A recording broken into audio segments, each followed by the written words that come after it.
Prior authorization is going to exist in some form or another. Prior authorization is utilization review. That utilization review can take many forms. I don't care if you're an EMS, if you're a physician. Generally, when you start looking at this through the eyes of the patient or the beneficiary, it really comes down to affordability.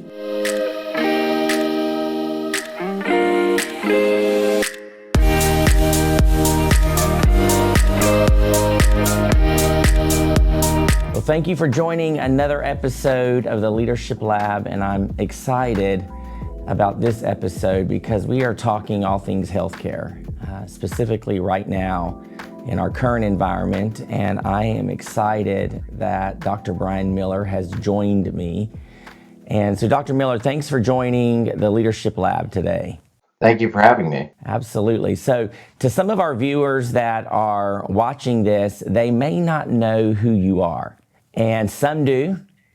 And so I'm excited because the one thing that I like about you is, generally speaking, you say a lot of things that some people are thinking. You just verbalize it a little bit when it comes to healthcare. So give us a little background on who you are, what you do, and then we're going to dive right into healthcare. And I know this is going to be a topic that many are excited about. So Dr. Miller, introduce yourself to us. So I'm an associate professor of medicine at Hopkins, where I'm practicing hospitalist. I practice about a week a month on the faculty direct care service. So that means I am subject to all the joy and pain and suffering that is every part of everyday medicine, because I don't have a layer of residents insulating me. I'm also a non-resident fellow at the American Enterprise Institute, which is a think tank in DC that supports freedom of expression and private enterprise. I also serve on MedPAC, or the Medicare Payment Advisory Commission, as one of the 17 voting members that advises Congress on Medicare. I also serve on the North Carolina State Health Plan Board of Trustees, which is a $4.5 billion state-run government insurance company that covers 750,000 state employees, dependents, and retirees. And of course, should note that my views are my own and not those of any of those affiliations. My background is I'm an internist. I'm also a board-certified public health physician, and so I've worked for 4 regulatory agencies. I worked at the CMS Innovation Center, ran a $100 million ACO model. I worked at the FTC doing mergers for physician practices, drugstores, hospitals, and medical devices and other sorts of mergers and scope of practice competition policy. I also worked at the FCC and also at the FDA as a reviewer in the Center for Drug Evaluation Research. So as for motivations, I guess I'm a physician who understands the administrative state, which is both good and bad, and then of course add in some threads of a millennial who's lived in all regions of the country. So I understand people do things differently, and I think we need to do things differently collectively. And that's what I like about that last statement that you just made, is you're a disruptor. And the only way that we're going to change healthcare is we need disruption. And you're friends with a colleague and someone that I hold in high regard, Dr. Graybear, and I was able to have her on our podcast several weeks ago. And she talked about all things Medicare Advantage.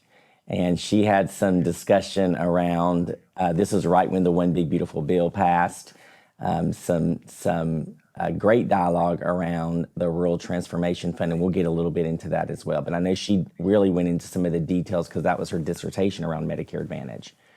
And that's kind of where I want to kind of start off with. You've had several hearings. I watched some of those. I watched some of the information that you actually gave around the Medicare Advantage component, Dr. Miller. And I want to talk about that because there was one component that you talked about was relative to that sometimes Medicare beneficiaries are choosing Medicare Advantage really specifically because it's affordability. Can you talk about your context around Medicare Advantage, what you think the future is for Medicare Advantage, and what reforms need to come around that? Take as much time as you need, because I know this is something that a lot of the individuals that are going to be watching this today, Medicare Advantage, of course, my background is in the EMS sector specifically. And it is something that our contingency is really, really interested in is Medicare Advantage. Yeah, so there there are several lenses to look through the Medicare program and Medicare Advantage in particular. And it's sort of like, what is the future of Medicare? Well, the future of Medicare is to some degree Medicare Advantage. There's a reason for that. So the sort of three framings, we think about patients, providers, uh, and the taxpayer, of course, right? Because the taxpayer is footing most of the bill. But from the beneficiary, the patient perspective, when you're retired, right? Some people are out and about and working, an increasing number of people are still working when retired, but a lot of folks aren't. And so when you're retired, you have Social Security income, and so the market sort of segments. So if you're super poor, you end up on Medicaid and Medicare. You're dual eligible. If you're pretty wealthy, upper middle class or truly wealthy, you buy Medigap. If you are middle class or lower middle class, you look at this and you say, well, what am I getting? I'm paying $185 a month for my Part B premium, income adjusted. You pay, I think the average is $42 a month for Part D coverage. I have this deductible, which is really annoying. And oh, by the way, I have no catastrophic coverage, like there's no out of pocket maximum. What am I going to do? Well, I can buy Medigap. The average is $217 a month. Oh, Lord, right? Whew. So suddenly you retired, and maybe your commercial insurance premium for your employer was like, I don't know, 150, $200 a month. Now you're in the 450, $500. You're like, this is ridiculous. This is not a good deal, you think, if you're lower middle class or middle class. And when you were working, you had a PPO plan, very rarely, but sometimes you had an HMO plan. And so then you look at your choices and you say, well, I'm not poor enough to be on Medicaid, but I'm not sure I can't afford Medigap, maybe, right? Like maybe they can't. And then they end up in MA. And why do they end up in MA? And the answer is because of the bidding and benchmark system for the MA program, about 3/4 of those rebates, 70 to 75%, depends upon the year, get returned to the beneficiary as Medigap coverage and Part D coverage at no additional cost to the beneficiary. So there's no additional premium. So when you're the beneficiary and you're looking at this, if you're financially destitute, you end up on Medicare and Medicaid. If you're lower middle class or middle class, you buy MA because you're buying Medigap and Part D at no additional cost or very little additional cost beyond your Part B premium. And if you're pretty wealthy or upper middle class, you're buying Medigap, Part D, and paying your Part B premium. So that's the big driver behind the growth of Medicare Advantage. And it's not that the other things don't matter, but that is it's a financial decision for the beneficiary because the trade-off is I get Medigap and I get Part D and I have to accept a network. I just accepted network for the last 30 years of my working life, so not really an issue. And oh, I get some utilization review. And sometimes that utilization review can be moderate or aggressive. It's not always light.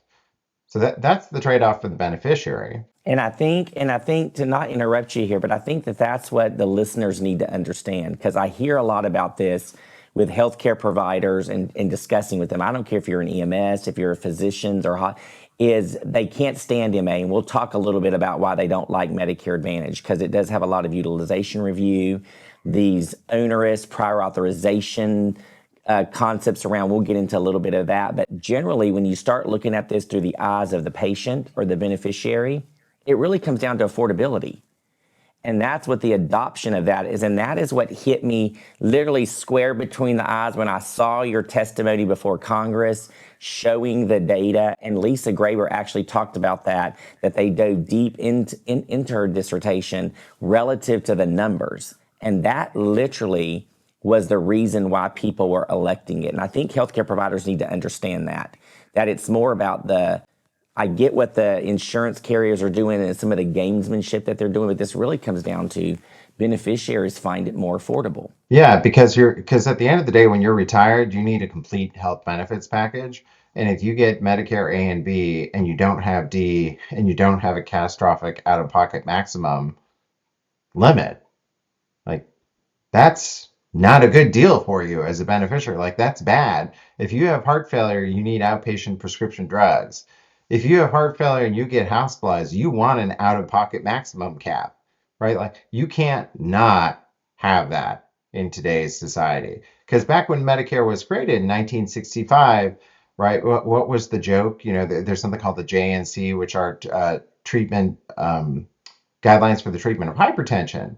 Right? And I think we're on like JNC 9 or 10. Well, the first JNC was in 1977. So there weren't even enough drugs to require that we have guidelines for the treatment of hypertension in 1965. So in 1965, we didn't really have many outpatient prescription drugs, and medical care was a lot simpler. Right? So if you got cancer, you know, maybe you're huge, you had massive radiation or you had a very aggressive surgery, but there weren't, or some very broad-based chemo, but we didn't have lots of options. And so the concept of an out-of-pocket maximum in 1965 was not really a big deal because people didn't live long enough and incur enough morbidity and cost for that to be an issue. But you hit on another point, which is that uh, a lot of my colleagues, physicians, hospitals, home care agencies, home infusion, ambulatory surgery centers, freestanding emergency rooms, ambulance companies, everyone looks at Medicare Advantage and they sort of go, bleh. It's like, you know, it's uncooked broccoli that you're being served for dinner with your like chicken and rice. And you're like, wait, they didn't even cook the broccoli? This is really annoying. And so that's what managed care feels like for the providers. And I guess so. I have a couple thoughts on that. One is, you know, managed care is probably not going to go away because it's one of our few areas where we can get risk adjusted capitation and get a population based budget. But this is a big but in capital letters. That doesn't mean that we can't make it better. And making it not just better for beneficiaries or taxpayers, but for the people working in the system. Because the joke is that I'm a patient and I'm a physician, so I have been subject to prior authorization in both roles. And boy, it is not fun, right? Like no one, no, it's like who here in our audience listening, raise your hand if you like prior authorization. You know, and everyone's probably glaring at us right now, right? They're like, oh, prior off, and like I can see their veins bulging and the forehead turning red and like the neck getting, you know, everyone's getting upset and stressed, and you know they're gripping their armrests in their chair angrily, or they're running. If they're at the gym, they're running much faster. They added like 2 miles an hour of speed on the treadmill just now based upon us bringing up this topic. So let me ask you about that, Dr. Miller, because it is a big issue. And you being a physician and still a practicing physician and navigating these complexities. And I find it interesting that, you know, with this Wiser initiative that CMS has going on, prior auth is not going away, but I think it'll be streamlined. But tell me what has happened with, it's almost like we have this issue between physician-led care and what the physician thinks is the most appropriate care coordination for the patients that they serve, coupled with payers like almost second guessing everything that physicians do. Why are we there? So the joke is, you know, as a physician, obviously, I would like to think I know best, and as a patient, I would like to think that my physician knows best for me. And that may or may not be right. It might be right 80% of the time, might be right 99% of the time. I mean, obviously it varies because there is variation in medical practice, and some of that is good and some of that is bad. But that's fundamentally the tension between individual customization and population level guidelines and payment, right? So the plan needs to facilitate population level budgeting and utilization. The patient and the physician are most concerned about what happens to them. The joke about surgical mortality or morbidity is even if it has a 0.1% mortality rate, for procedure. If it happens to you, you experience that impact 100% of the time, right? So it's the same with prior authorization. So what do? Because what I think people don't realize is that prior authorization is going to exist in some form or another. Prior authorization is utilization review. That utilization review can take many forms. It could be the paperwork and the prior authorization. It could be a restructuring of formulary. It could be a removal of items and services from the formulary. So we're angry about Medicare Advantage and prior authorization, and we should spend a moment or two talking about solutions to that. But what we don't realize is that in pure government run systems like the VA, you might not have prior authorization, but you have rigid step therapy. And also, you just have items and services that are not available. When people are upset about a private market actor doing something, the answer is both the private market and the public market do it. They just do it differently. And so I think the fundamental question is, how do we do a better job? And I think you bring up a good point. We do it differently, both do it, but you can't just go back to saying free willy nilly, just do whatever you want to do and the government pays for it without some type of oversight. And sometimes that's what I see is we don't want the strings attached to when we're taking government dollars as healthcare providers. And I know this might be contrary, and people are listening here, Asbel, I can't believe you're saying this because it happens in the EMS industry. And I just keep saying, you can't just ask for government dollars that's funding 70% of the EMS systems without no strings. Well, I'd say historically, people have had government funding without strings. So when you add strings, understandably, people get upset, right? Like if I ran an entire sector and the government's function was to process claims within 30 days and make sure that there wasn't fraud, and then you say, hey, I'm going to start looking at how you're doing things and how you're making decisions and have some oversight, I too would be grumpy, right? It's a natural response. But if you step back a moment more broadly and you look at, say, commercial insurance, ACA insurance, Medicaid managed care orgs, or MCOs, as I said, you look at the VA, you look at TRICARE, you look at MA, Part D, and then you compare that to fee for service, which has almost no utilization review. And then you look at Wiser, which is, I think well intentioned. It's obviously not perfect, but it's a good start, and I think there are ways to make it better. But you look at Wiser and you're like, actually, Wiser is a lot lighter of a touch than basically all utilization review in every other payment market, right? An example being the VA, which I love, and I trained in the VA, and I love the vets, and I miss it, because I had the VA in medical school, and then I also had it in residency. The VA has a limitation on the number of Viagra tablets that vets can get every month. Can you imagine that? So they have a limitation on the number of tablets. So literally, the health system historically has limited the number of times men can use Viagra. I mean, so you want to talk about utilization review? That's about as strong as the utilization review as you can get, right? And I mentioned that one because it's a salient example. And it's very clear what that means. And so if we're upset about prior authorization, let's make it better. So, the plan industry does need to step up to the plate on this. Some of the things that the plan industry needs to do is, one, just eliminate the fax machine. I'm sure there's a fax machine lobby somewhere out there, and we're going to make them sad. But there are other industries that they can move on to, and we should not be supporting fax machines as a way to submit information in 2025. 100%. And as a technology company, I 100% agree. Yeah, so this all needs to be electronic. It all needs to be e-prior auth integrated into the electronic health record, agnostic of whether it's Cerner, Greenways, Athena, Epic, whomever it is. It all needs to be built into the electronic health record. You need to know if an item or service has prior authorization. I know that some of the EHRs have the ability to denote this, but it's not always turned on. The default needs to be, we need to know if something has prior authorization or not. You should have one-click submission of data, right? It should be pretty fast.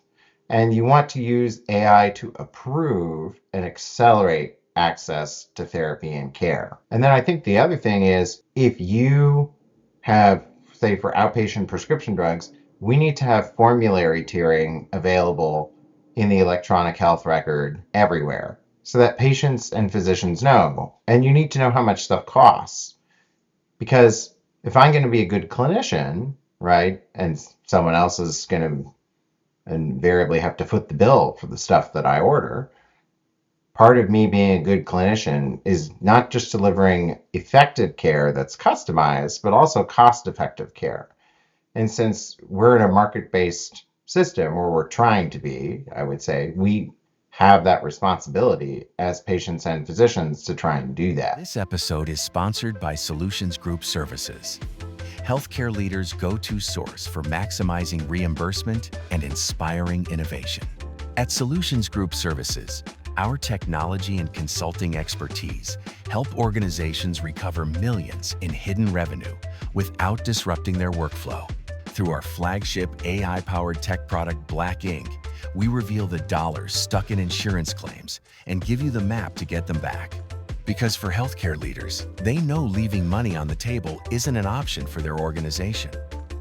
Learn more at solutionsgroup.com and discoverblacking.com. So you just mentioned cost, which kind of moves me over into pricing and transparency. And I know under the Trump administration, 45, with one of our friends, DepSec Eric Hargan, that kind of started that initiative of pricing transparency. But before I move there, because I want to start talking, because you're kind of leading up into that piece of it.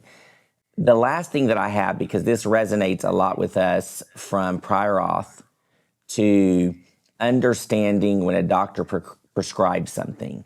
So this is an issue. It's always asked. Of course, I'm in the EMS space, and I know that's something that you don't. But here's the issue that we have, and this is where we get a lot of physicians that get very angry that they've ordered a hospital transfer because they're still under EMTALA, transferring a patient from one hospital to a higher level of care, and they prescribed an ambulance, but a payer may come back and say no, or Medicare, for instance, would say, sorry, we don't agree with you prescribing that. And a paramedic may tell a physician, this isn't medically necessary. And we get a lot of complaints from physicians about that. Have you heard of that? Is that an issue from your perspective? I know it's rubbed a lot of physicians wrong, that their order is not being adhered to. So I think this is the same thing sort of that happens in prescription drugs, surgeries, MRIs, etc. But I think it's actually worse. And the reason I think it's worse is because, physicians are good people, right? On the whole, just like nurses and paramedics, and people working in the system want to do a good job. But the challenge is, in your medical training, whether it's medical school or medical residency, you see an ambulance and you're like, it's an ambulance. You don't understand the different levels of transport. Just like they don't understand that there are 5 levels of formulary tiering or something that is non-formulary, or know the difference between Medicare or Medicaid. So I agree with you. I think that this is a big problem.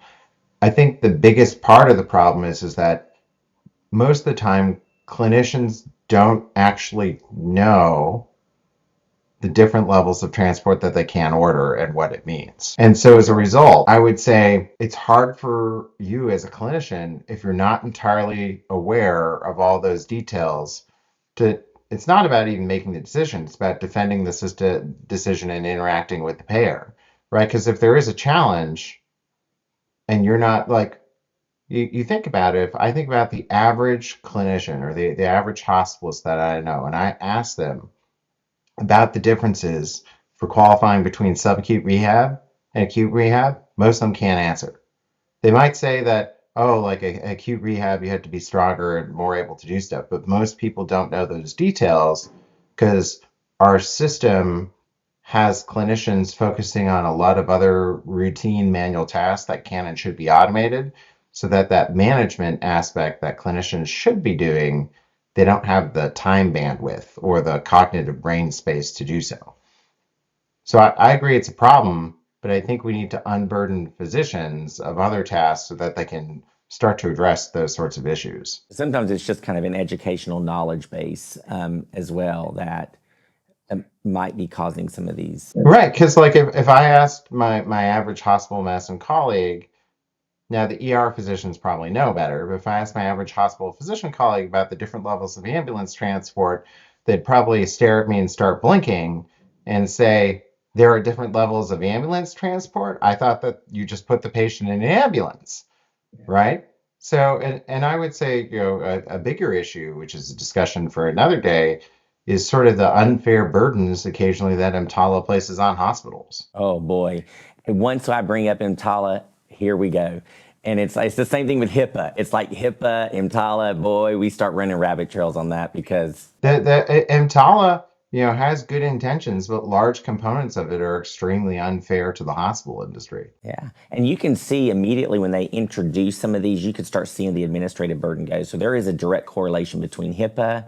When they implemented HIPAA, when they implemented EMTALA, you definitely see the numbers show it at that point. I'm going to switch real quick to pricing transparency and payer transparency. And I've noticed as a technology company, specifically as we've started to get some more of the information, that it's very impactful, but it's very cumbersome the way it's out there. I mean, you need technology companies kind of ciphering through it. And I know that Trump 47, and I'm glad to see that because I do believe when we look at cost, we look at pricing, that's the best thing for the patient. They should know. They should begin to know what their cost of care is, what it is. So talk to me about where you are on that, Dr. Miller. So I think pricing is super important. And, a lot of people disagree with me on that. I'm going to be honest. And they say, well, price transparency doesn't matter. Patients aren't going to shop, et cetera, et cetera, et cetera. I'm like, well, yes and no. There are lots of services that patients can shop for. They could shop for, say, a cheaper MRI, right? They could shop for cheaper lab testing. They could shop for a different primary care physician, right? I love my primary care physician in full disclosure, so I wouldn't want to switch. But if we really want people to be in charge of their health care, and we think that it's a partnership, right, between the clinician and the patient, part of that is letting people know how much stuff costs and letting the patient make a value decision. So I would say separate from the need, or actually adjacent to the need for full price transparency, we also need transparency of quality, right? Because people can make better decisions. If we're buying a car, I'm a car nut. So if we're buying a car and you say, well, I can get you a 1990 Honda Civic two-door hatchback with a manual transmission. You're like, okay, I got a car. But hey, I also have this brand new Mercedes S600 V12 sedan, and there's no price attached and no maintenance cost attached. Like, we're probably going to pick the V12 Mercedes. Yeah. But if you tell me that the Honda Civic has 70,000 miles on it and is $2,000 and the Mercedes is $185,000, well, I might make a different choice. And I'm giving an extreme example. But even for closer examples, comparing Hondas and Hyundais, right? If you have a $5,000 difference in equivalent quality, you'll make a different choice. And so I think letting patients exercise the agency that they have, because people make choices. And it's amazing with some of my colleagues think that when people walk into the healthcare industry as a consumer, that suddenly they have no agency. I'm like, well, that person just bought a house. Maybe they own a boat. Maybe they went on a trip, right? Maybe they remodeled their basement. Whatever it is that they did, people have agency. And for the people who don't have agency, right, we have other people who step up to the plate, who help them and can help them. So I think price transparency is an absolute must. And then quality transparency is something that must go with that. Because then people can choose, right? And we want them to choose. And so I live locally in DC, and there's MedStar, and there's GW, and there's Howard, and there's Hopkins, which bought Sibley. And like we want the patients, or at least I would want the patients to pick the facility and the clinicians that work best for them and that they see has the most value. Because you want price competition, and more importantly, and my antitrust colleagues look at us like we're crazy because we don't have much price competition. But they said the biggest thing that healthcare needs also is non-price competition on consumer experience of care, medical quality of care, et cetera. Well, and I think that's kind, and the patients are demanding it.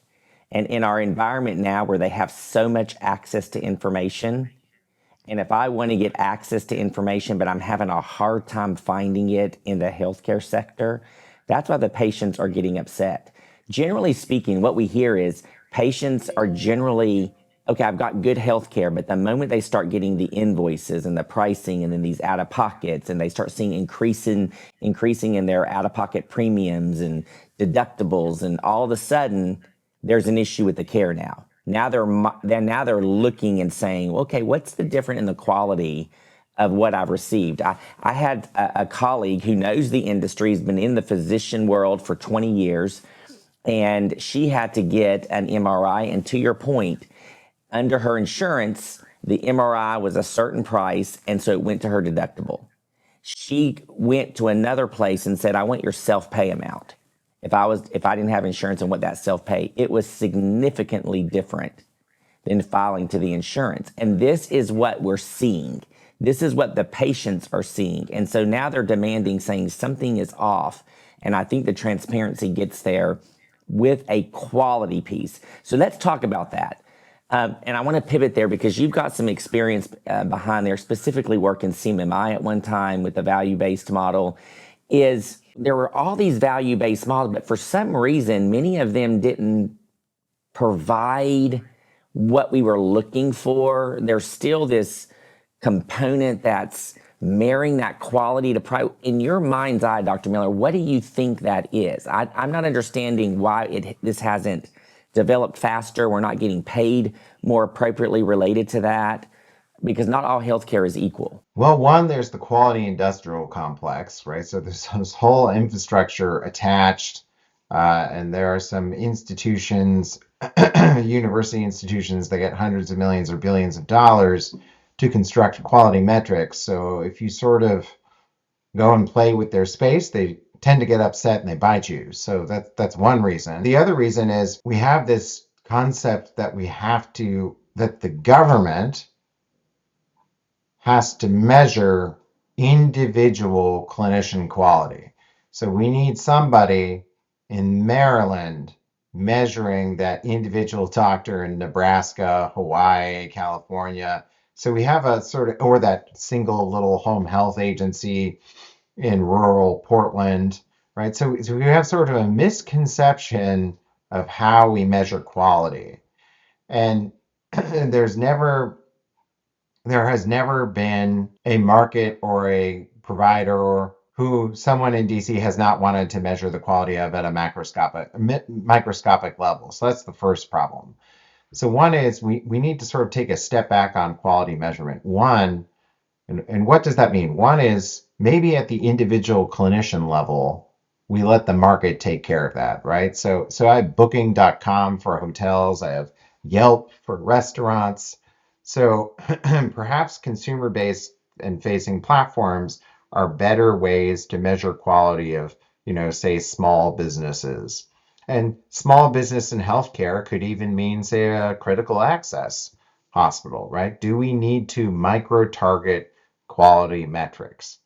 And I would say in many cases, the answer is probably not, right? Like you can, but is it effective? Frequently, the evidence, last 30 years tells us it doesn't work.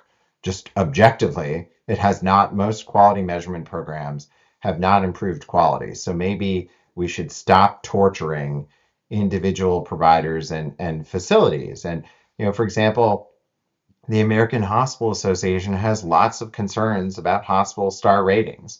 Many of their concerns are completely accurate, right? They'll be surprised to hear me say that, but it is true. And those measurement metrics don't work well, and we should have the market make those measurement metrics. And then you say, well, the government's spending, over $1 trillion between Medicare and Medicaid, and almost $1 trillion in Medicare alone, Brian. Like, shouldn't somebody be grading and making sure taxpayers get a good job? Are you intellectually inconsistent and you think they should get a blank check, but that, physicians and hospitals should get prior authorizations? Like, no, no, no, there is no free lunch. And so what would you do? So the Medicare Advantage star ratings program is not perfect, right? Should be tuned up. Have say 4 or 5 buckets, and then have 3, 4, 5 quality measures per bucket. But then we should also have a star rating for the fee-for-service Medicare program, right? And so that way beneficiaries can look and compare fee-for-service to Medicare Advantage. You should also have a star rating for ACOs.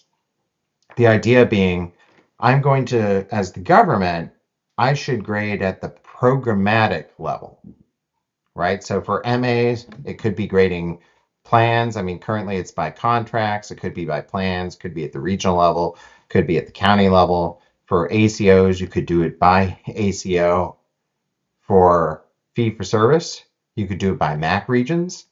And that would be a way to restructure Medicare Advantage star ratings, make them meaningful, make them apply with a uniform set of quality metrics across the entire Medicare program. And that way, MA plans aren't just profiting and fee for service isn't, right? It's a more fair, or dare I say, equitable approach to quality measurement. And then, do we need CMS measuring the quality of the individual doctor? Probably not. And that, to me, I think you've given some very sensible recommendations. And I like it that it's saying we've been looking at this for many, many, many years. It's not changing anything. So why do we keep doing it? I go back to Dr. Graybear saying the same exact thing. We've been sinking money into this for 40 years. And are we going to do it again? Because I'm going to pivot to the Rural Health Stabilization Fund and some of those components that happened in the One Big Beautiful Bill. And it's like, let's give the money to other entities and just see if there's a different avenue to transform rural healthcare. Here's what I'm really excited about, because I want to get your opinion on what they're doing, what they've actually released. I'm sure the government shutdowns moved everything back to implementation, hopefully not. But realistically thinking, it probably did. But there's certain components in there, and one is the fact of how EMS can assist with rural health, because we've got data now. We have longitudinal data that actually looks and says, hey, wait a minute, we now know that 53% of all EMS responses do not diagnose a stroke victim correctly. Many times it's because it was a fall or something like that. We also have data around individuals that are utilizing the system that are very low acuity, that could come out of the system, that could utilize our resources better. And now the rural transformation actually looks at that and says, we want to see the states actually how they including EMS and transforming, getting care to our rural areas that may not need to access or can do it in the home, whatever that is. So as this is rolling out, because there is a lot of controversy around it, of course, there's others that just want to keep it the same way. Let's move the funds to supplant what hospitals are saying. It's only a third of what they actually need to the cut. But if you don't mind, can you talk about where you are on that? What is your stance, Brian, and what they're doing here? I think it's a step in the right direction. I agree. I think it's a step in the right direction. So half of those funds have a preset formula, and the other half, it's sort of you get scored on what your state does. I think that the legislation as written and as it's being implemented, that allows and promotes for localized innovation, right? So they're looking at things like scope of practice as an example, which I know is a source of tension, but I think, for example, physicians have an opportunity to move up scope, right? So like, I want the physician interventional cardiologist. I want the physician advanced endoscopist. I think, that the profession needs to move more into the procedural and surgical specialties. And for the diagnostic specialties, we need to move sort of up in that individual market into the more complex patient population, because there's an opportunity for a lot of folks who aren't physicians to do more. Because Lord knows there is too much to do, and physicians can't do it all. And you mentioned EMS. I think paramedics have an enormous potential to be doing a lot of services that they currently aren't. And some of my physician colleagues would look at me and, well, scope of practice and fight, and I say, there's not a physician there. So do you have a physician? One, is there an actual labor supply to do that? And two, even if there were a labor supply, do you know a physician who wants to work and live in that geography? Right. So I did 6 years of training and 2 residencies. And one of those years was in Cooperstown, New York, a village with one stoplight, at Bassett Medical Center, which is a regional referral center for multiple counties in upstate New York. And there were critical access hospitals, and there were the sort of ER plus, ASC type facilities in upstate, right? So they were pretty creative, but it was not easy to hire physicians. And they had nurse practitioners and physician assistants do a lot. And the physicians, had a upskilled focus of care. And so I'm saying, in conjunction with that push in rural areas, I think having EMS do more offers enormous opportunity to provide services that people otherwise can't get access to. Because if the choice is no access or someone else doing something within a more narrowly defined scope, I'm going to pick the latter every single day. So I think that the Rural Transformation Fund is a much needed lifeline. And I think it's actually, many things are named as transformative and actually aren't. I think that this has the potential to do so. I think it has the potential to be a disruptor, and it has the potential to really showcase what the healthcare industry can do, and it's led by the states. And I wish that this would have happened probably 10 years ago, but it's the right timing for it. And I can't say thank you enough, Dr. Miller, for giving some of your time to some of our viewers here as well. But I've got two last questions for you. One is one question I like to ask everybody. Like, if Dr. Miller could look in his crystal ball, I probably know some of what you're looking because you talk about it a lot.